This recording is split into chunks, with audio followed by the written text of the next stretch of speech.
열흘이면 된다고 생각했는데. 기아 타이거즈 이범호 감독은 이번 시즌 가장 안타까웠던 점으로 아담 올러가 빠졌던 대략 40일을 꼽았다.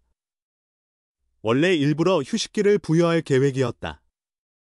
팔 상태가 좋지 않다고 하여 예정보다 앞당겨 쉬게 한 것이 결국 6주나 이어지게 되었다. 6월 25일 고척 키움 히어로즈전 이후 전력에서 이탈했으며 8월 6일 부산 롯데 자이언츠전에서 복구하였다. 우연히도 기아가 크게 상승하던 때부터 급격히 하락하던 시점과 맞물렸다. 기아는 6월 한평 타이거즈의 선전으로 7월 초 잠시 2위까지 올라섰다. 그러나 한화 이글스와의 전반기 최종 3연전에서 스윕당했고 LG 트윈스와의 후반기 첫 3연전에서도 스윕패를 당하며 분위기가 크게 가라앉았다. 이후 롯데와의 3연전까지 내주며 7연패에 시달렸다. 이어서 6연패와 4연패를 차례로 겪으며 완전히 하위권으로 미끄러졌다. 그때는 신인 김태형도 유망주 이도현도 선발로 준비되지 않은 때였다. 황동화 역시 교통사고 재활 중이었고 윤영철은 토미존 수술로 시즌 아웃되었다. 복귀한 이일이는 건강하게 던지는 것조차 쉽지 않은 상황이었다. 에이스 제임스 네일과 양현종이 분전했지만 역부족이었다. 즉, 당시 올러의 공백은 단순히 한 선수가 없는 정도를 넘어섰다. 여기서 한 가지 의문이 생긴다. 그때 기아는 왜 대체 외국인 선수 영입을 검토하지 않았을까? 처음부터 6주나 빠질 줄 몰랐기 때문이다. 실제 올러가 빠진 초기에는 열흘 정도면 복귀할 수 있을 것이라는 전망이 나왔다. 하지만 복귀 시점이 계속 늦어졌다. 결과를 두고 말하자면 그 기간 기아가 올러를 대체할 외국인 투수를 데렸었더라면 이번 시즌 성적이 어떻게 바뀌었을지 궁금해지는 것은 사실이다. 이범호 감독은 지난 2일 광주 SSG 랜더스와의 경전에서 대체 외국인 선수를 등록하려면 기존 선수가 6주 이상 결장해야 하는데 초기에는 열흘 정도면 돌아올 거라 예상했다. 하지만 염증이 생각보다 늦게 낫는 바람에 당시에는 대체 선수를 기용할 형편이 아니었다고 설명했다.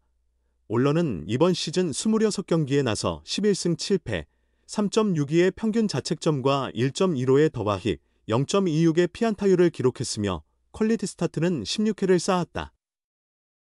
150km대 초중반의 강속구와 슬러브를 주 무기로 삼고 있다. 다만 주자를 견제하는 능력은 다소 부족하고 투구 내용이 안정적이지 못할 때가 있다.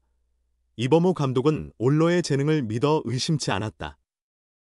그는 확실히 좋은 구질을 갖추고 있다. 109 안팎으로 6, 7이닝을 소화해내는 외국인 투수가 있는 팀이 대체로 순위가 높다. 그 부분이 조금 걱정된다고 말했다. 그러면서도 타자와의 승부를 잘 읽고 지능적인 선수다. 매우 적극적이며 준비도 철저하게 하는 편이라고 덧붙였다. 이 선발 자원으로서 올러는 충분히 매력적인 카드다. 기아가 에이스 네일과 재계약에 성공한다면 올러까지 함께 잡는 것이 이상적으로 보인다. 그러나 네일의 계약이 난항을 겪을 경우 올러를 에이스로 두고 재계약을 추진할 가능성은 크지 않다.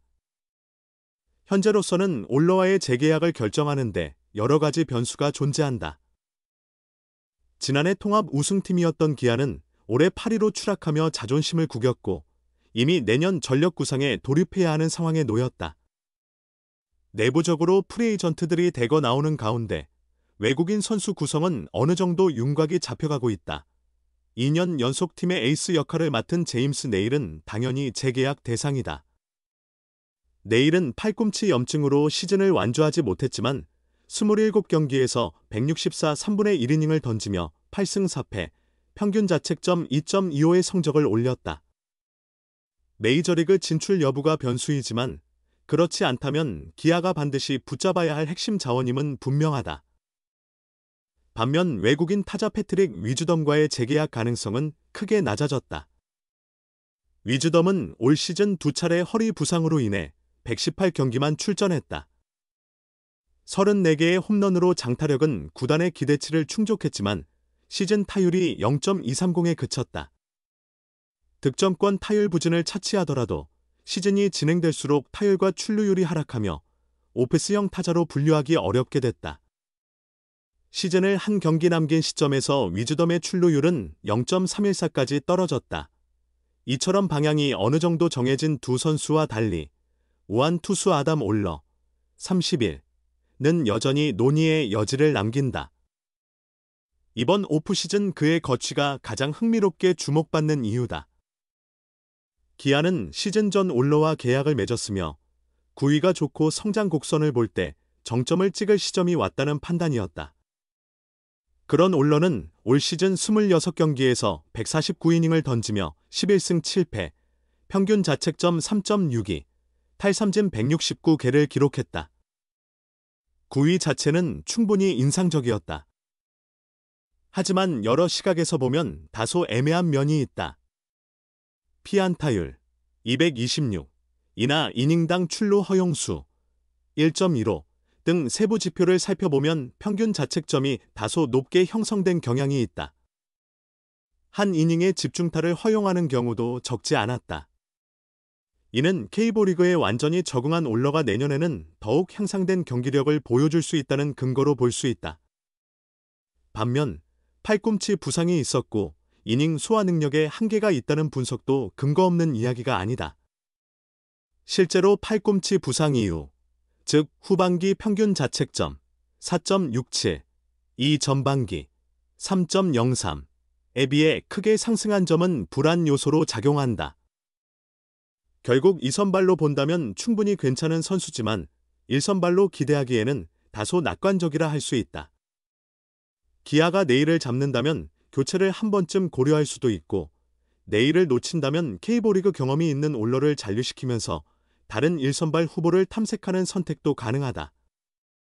이처럼 장단점이 뚜렷하고 기아의 외국인 투수 구성을 둘러싼 상황까지 감안하면 여러모로 고민이 필요한 선수다.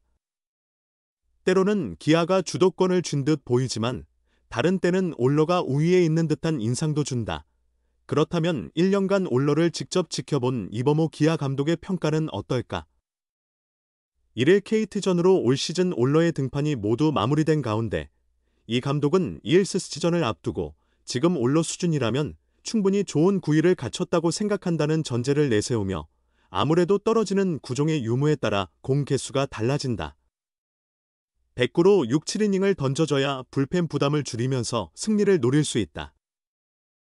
그런 능력을 갖춘 팀들이 좋은 성적을 내기 때문에 그 부분이 조금 신경 쓰인다고 설명을 덧붙였다.